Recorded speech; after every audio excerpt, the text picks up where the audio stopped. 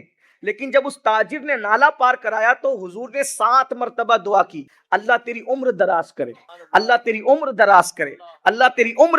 ایک بار نہیں، 7 بار. اور اس کے بعد پھر وہ تاجر اپنی طرف، حضور علیہ السلام کی اپنی زندگی. جب حضور مدینہ منورہ پہنچے تو ہندوستان میں یہ بات آئی کہ کوئی ایک بندہ ہے جس نے چاند کے ٹکڑے کیے، نبوت کا اعلان کرتے ہیں، اور وہ یہ معاملات ہیں، عرب میں کوئی نبی ظہور پذیر ہوئے.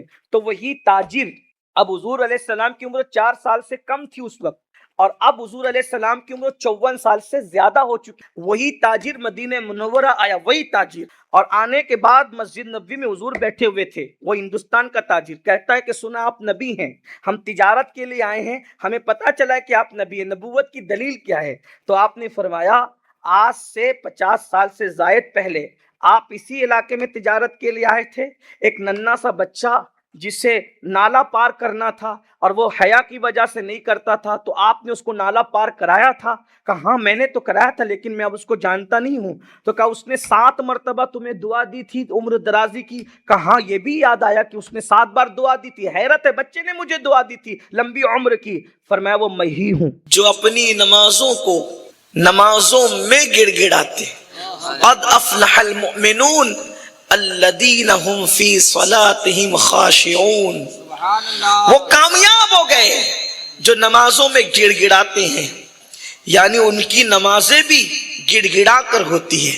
آج تو ہماری نمازیں ہی نہیں ہیں. لوگوں کو نماز کا عنوان اب اتنا پرانا لگنے لگا ہے کہ لوگ سوچتے ہیں یہ نماز کے عنوان پہ گفتگو. مگر یاد رکھیے آپ کو نہیں پتا، میرے رسول نے، میرے نبی نے فرمایا کہ جس کا کی نماز نہیں اس کا دین نہیں. الا لا الا لا دین اللہ صلاۃ اللہ. اس کا دین نہیں ہے جس کی نماز نہیں. آج بلکہ ایک مقام پر فرمایا اس کا ایمان نہیں ہے جس کی نماز نہیں. مسلم قوم مسلم کی 95% آبادی نمازی نہیں ہے. ایک کم و بیش 110 سے زائد صحابہ کا فتویٰ ہے کہ جس نے جان بوجھ کے نماز چھوڑی وہ کافر ہو گیا. شادی میں نماز چھوڑ رہے ہو، خوشیوں میں نماز چھوڑ رہے ہو، عید کی خوشیوں کے موقع پہ نماز چھوڑ رہے ہو، بیٹوں کی پیدائش کے موقع پہ نماز چھوڑ رہے ہو. لیکن آؤ ہمارے اسلاف نے کہاں نماز پڑھی؟ سیدنا فاروق اعظم عمر ابن خطاب رضی اللہ تعالیٰ عنہ، جب آپ کو خنجر مارا گیا مسجد نبوی کے اندر، یہ سب سے پہلا حملہ تھا مسجد نبوی کے اندر جو کسی پر کیا گیا تھا. اس سے پہلے میرے نبی کی مسجد کے اندر کبھی کسی کہ پہلی مرتبہ مسجد نبوی میں اگر کسی پہ حملہ ہوا، وہ جب تک اللہ کے رسول علیہ الصلوۃ والتسلیم ظاہری حیات میں رہے ماحول وہی تھا، حضور کا کنٹرول. صدیق اکبر تھے، صدیق اکبر کا کنٹرول. فاروق اعظم تھے، ان کا اپنا بھی کنٹرول. کوئی ظلم نہیں ہو سکتا تھا کسی پہ، نہ کسی عورت پر، نہ کسی مرد پر. لیکن چونکہ سب مسلمان تھے حالت نماز میں، ایک آتش پرست جسے مجوسی کہتے ہیں جو آگ کی پوجا کرتا تھا، وہ فاروق اعظم پہ حملہ کرتا ہے اور آپ آدھی نماز میں تھے اور نماز میں آپ پر حملہ ہوا. اور پھر کسی نے بڑھ کر کے حضرت سیدنا عبد الرحمن ابن عوف نے یا کسی نے بڑھ کر نماز پڑھا دی. فاروق اعظم کو اٹھا کر کے لایا گیا. فاروق اعظم نے فرمایا ابھی تو نماز کا ٹائم باقی ہے اور میری نماز ہوئی نہیں. نماز میں تھے، حملہ ہوا، زخموں سے خون بہ رہا ہے اور اتنا زخم ہے کہ اب بچنے کی امید نہیں ہے. لیکن فاروق اعظم کہتے ہیں ابھی نماز کا وقت ہے، ابھی وہ مرہم پٹی کرانے کی فکر نہیں، ابھی خون بند کرانے کی فکر نہیں، ابھی زخموں کی فکر نہیں. فکر کس کی ہے؟ نماز کی فکر ہے. ابھی نماز کا وقت ہے، پہلے مجھے نماز پڑھنے دو، کیونکہ میں نے انہی کانوں سے رسول اللہ سے سنا ہے کہ جس کی نماز نہیں ہے اس کا دین نہیں ہے. جو نماز چھوڑ دیتا ہے اس کے ہاں سے دین چلا جاتا ہے، کیونکہ اللہ کے رسول صلی اللہ علیہ وآلہ وسلم نے ارشاد فرمایا، کیا فرمایا؟ کہ نماز دین کا ستون ہے، ستون۔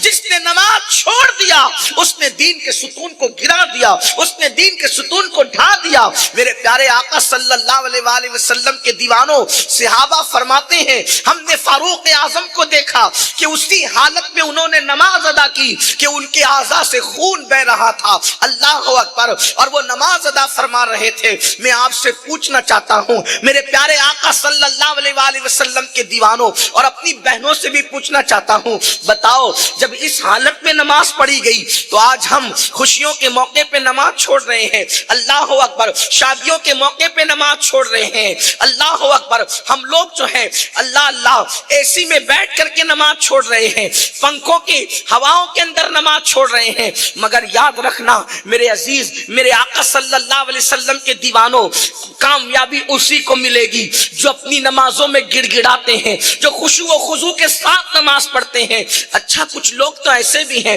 جو کہتے ہیں مولانا نماز کی ضرورت تو ان لوگوں کو ہے جو اللہ تک پہنچے نہیں، اللہ کے پہنچے ہوئے بندوں کو تو نماز کی ضرورت کیا ہو سکتی ہے؟ یاد رکھنا جو اللہ کا جتنا قریبی ہوتا جاتا ہے اس میں عبادت کی تڑپ اتنی زیادہ بڑھتی چلی جاتی ہے۔ آپ سوچتے ہو نا کہ نمازیں وہ پڑھے جو اللہ تک نہیں پہنچے، جس کو کوئی مرتبہ نہیں ملا وہ نمازیں پڑھے، اس طرح کی باتیں لوگ بکتے ہیں نا، بکواس کرتے ہیں نا۔ اب یہ خلفائے راشدین ہے کس مقام پر پہنچے ہوئے؟ جب نوح علیہ السلام اپنی قوم کی بدتمیزیوں سے پریشان ہوئے تو نوح علیہ السلام نے اللہ کی بارگاہ میں عرض کی، مولا یہ بہت پریشان کر چکے۔ تو اللہ نے فرمایا اب ایک کشتی بنائیے، جب آپ کشتی بنائیں گے تو پھر جب کشتی بن جائے گی تو ہم ایک طوفان لائیں گے، اور جب طوفان آئے گا تو یہ سب ڈوب جائیں گے، جو کشتی میں سوار ہوں گے وہی کامیاب ہوں گے۔ تو حضرت نوح علیہ السلام نے کشتی بنانی شروع کی۔ اب اللہ کی شان، جو کشتی جو تھی تو وہ لکڑی سے بن رہی تھی، آپ کشتی بناتے تو کشتی جتنی بنتی ایک دن میں پھر شام ہو جاتی، تو شام کے وقت جب آپ اپنا کام مکمل کر لیتے اور گھر چلے جاتے تو باریک باریک کیڑے، زمین کے کیڑے، وہ چاٹ ڈالتے اس لکڑی کو۔ آپ آ کر پھر کہتے بھئی، پھر کام شروع کرتے، پھر چاٹ دیتے، پھر کام شروع کرتے، پھر وہ کیڑے چاٹ لیتے۔ اللہ سے کہا مولا کشتی بنے گی کیسے؟ مولا یہ کشتی بنے گی کیسے؟ میں کام کرتا ہوں یہ چاٹ لیتے ہیں، میں کام کرتا ہوں یہ چاٹ لیتے ہیں، کیسے کشتی بنے گی؟ کیڑے چاٹ لیتے ہیں۔ اللہ نے فرمایا نوح، اے نوح، اگر تو چاہتا ہے کہ یہ کشتی کی لکڑیوں کو کیڑے نہ چاٹے تو میرے محبوب بندوں کے نام تو اپنی اس کشتی میں لکھ دے۔ جو میرے پیارے ہیں، جو میرے محبوب ہیں، ان کے نام لکھ اس کشتی پر۔ جب تو لکھ دے گا تو اس کو کیڑے نہیں چاٹیں گے۔ تو عرض کی مولا وہ کون ہے؟ ذرا تو ہی بتا کہ نام کون ہے۔ تو فرمایا وہ میرے نبی کے 4 یار ہیں، میرے محبوب کے 4 یار ہیں، ابو بکر صدیق، عمر فاروق، عثمان غنی اور علی حیدر کرار۔ جب عثمان غنی اور یہ جو چاروں نام لکھے نوح علیہ السلام نے لگا دیے، پھر اس کے بعد اس کشتی کو کیڑوں نے نہیں چاٹا۔ حضرت نوح علیہ السلام کی کشتی کیڑوں سے بھی محفوظ رہی اور طوفان میں بھی محفوظ رہی۔ سوچو نوح کی کشتی پر اللہ کا پیغمبر جس کا نام لکھتا ہے وہ میرے نبی کے یہ 4 یار ہیں۔ اللہ اکبر، غور فرمائیں۔ اور ان میں دوسرے یار فاروق اعظم، اللہ اکبر، ان کو جو ہے وہ زخم لگ رہا ہے اور زخم کی حالت میں بھی فاروق اعظم نماز ادا فرما رہے ہیں اور کہتے ہیں کہ میں نے اپنے نبی سے سنا، اللہ کے رسول نے فرمایا کہ جس کی نماز نہیں اس کا دین نہیں۔ اب آپ مجھے بتائیں جنہیں جنت کی بشارتیں ملی ہو، جن کے نام نوح علیہ السلام کی کشتی پر لگے ہوں، اللہ اکبر، وہ لوگ نماز نہ چھوڑیں، اور وہ بھی اس حالت میں نہ چھوڑے، بلکہ اگر ایسی حالت میں نماز چھوٹ جاتی تو یہ تو عذر ہی تھا، اتنے زخمی تھے، خون بہ رہا تھا، لیکن اس حالت میں بھی انہوں نے نماز نہیں چھوڑی۔ اور آج میرا جوان نماز ترک کر رہا ہے۔ یاد رکھنا اے میرے آقا صلی اللہ علیہ وآلہ وسلم کے دیوانوں، ناکام رہو گے جب تک مسجدوں سے دور رہوگے، ناکام رہوگے، جب تک سجدوں سے دور رہوگے، اسی طرح بلبلاتے رہوگے، اسی طرح تڑپتے رہوگے، کوئی اللہ کی مدد آنے والی نہیں ہے۔ اگر زمانے میں انقلاب چاہتے ہو تو اللہ کے گھروں کی طرف آنا ہوگا، اللہ کے گھروں کی طرف پلٹنا ہوگا۔ جانتے ہو، آؤ میں ایک حدیث پاک پڑھوں اور اپنی گفتگو اس پر مکمل کروں۔ میرے آقا صلی اللہ علیہ وآلہ وسلم کے دیوانوں، اللہ کے حبیب غیب دا نبی صلی اللہ علیہ وآلہ وسلم ارشاد فرماتے ہیں، جو نماز چھوڑ دیتا ہے اس کے لیے بلائیں ہیں، دنیا میں چند بلائیں، مرتے وقت چند بلائیں، قبر میں چند بلائیں، قیامت کے دن کی چند بلائیں، وہ بلاؤں میں گرفتار ہوگا۔ یعنی نماز چھوڑنے والا دنیا میں رہے تو بلاؤں میں، مرے تو بلاؤں میں، قبر میں جائیں تو بلاؤں میں، قیامت کے دن اٹھے تو بلاؤں میں۔ اللہ اکبر، یہی وجہ تو تھی کہ اللہ اکبر، آپ جس بھی نیک بندے کو دیکھیں وہ آپ کو نماز کا پابند ملے گا۔ حضرت فاروق اعظم اللہ اکبر نماز پڑھ رہے ہیں شہادت کے وقت بھی، امام حسین نماز پڑھ رہے ہیں شہادت کے وقت بھی، اللہ کے رسول علیہ السلام اس حالت میں ہے کہ بظاہر مسجد چل کر نہیں جا سکتے، تو دو لوگوں کے کندھوں پہ ہاتھ رکھ کر میرے سرکار مسجد جا رہے ہیں۔ آپ اندازہ تو فرمائیں، اللہ اکبر اللہ اکبر۔ بلکہ مولا کائنات شیر خدا علی مرتضی فرماتے ہیں، اگر اللہ قیامت میں مجھے اختیار دے گا کہ میں نماز پڑھوں یا جنت میں جاؤں، تو میں جنت میں جانے پر نماز کو ترجیح دوں گا، نماز پڑھوں گا۔ نماز، لوگ کہتے ہیں نماز میں کیا رکھا ہے؟